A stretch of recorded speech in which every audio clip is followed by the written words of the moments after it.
मंडळी, आपल्या रोज जेवणातील 3 प्रकारच्या पावडरी एकदम छान आणि झटपट होतात। त्यासाठी धणे आणि जिरे घेतले। तर आपण पहिलं धणे जिरे मिक्स पावडर कशी बनवायची ती पाहूया। तर त्यासाठी मी 2 वाट्या धणे घेतले। 2 मिनिटं चांगलंसं भाजून घ्यायचं, म्हणजे जास्त लालसर पण करू नका, थोडंसं कुरकुरी होतात ना तोपर्यंत भाजून घ्या आणि ते चाळणीमध्ये किंवा कॉटनच्या कपड्यावर काढून घ्या, त्यामुळे कशी वाफ निघून जाईल आणि त्याला पाणी सुटणार नाही। तर 2 वाटी धण्यासाठी मी 1 वाटी जिरं घेतलं। ते चांगलं 2 मिनिटं असं भाजून घेतलं, जास्त पण लालसर नाही करायचं, थोडंसं कुरकुरीत झालं की काढून घेतलं।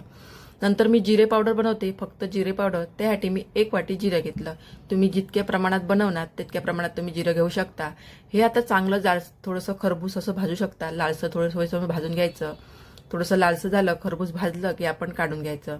तर चाळणीमध्ये तशाच प्रकारे मी काढून घेणार, त्याची वाफ निघून जाईल। नंतर आपण धणे पावडर बघूया। फक्त धणे पावडर, त्यासाठी मी 2 वाट्या धणे घेतले। तुम्ही ज्या प्रमाणात बनवणार त्या प्रमाणात तुम्ही घेऊ शकता। हे पण चांगलं असं भाजून घ्यायचं आणि चाळणीमध्ये काढून घेते आणि सर्व हे थंड झाल्यानंतर एकदम गार झायला पाहिजे। गार झाल्यानंतर आपण मिक्सरमध्ये लावून घेऊया। तर इथे बघू शकता सर्व गार झालं। आता मिक्सरमध्ये थोडं थोडं करून मी लावून घेते, एकदम बारीक अशी पावडर करून घ्यायची। तर इथे बघू शकता छान अशी मिक्सरमध्ये बारीक अशी लावून घेतले। ह्याला चाळायची काही गरज नाही, छान अशा पावडरी तयार होतात।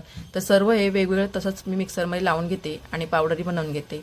तर इथे बघू शकता छान अशा 3 प्रकारच्या पावडरी तयार झाल्या। तुम्हाला कशा वाटल्या तुम्ही नक्की कमेंट करून सांगा आणि आवडल्यास व्हिडिओला लाईक करा, चॅनलला पण सबस्क्राईब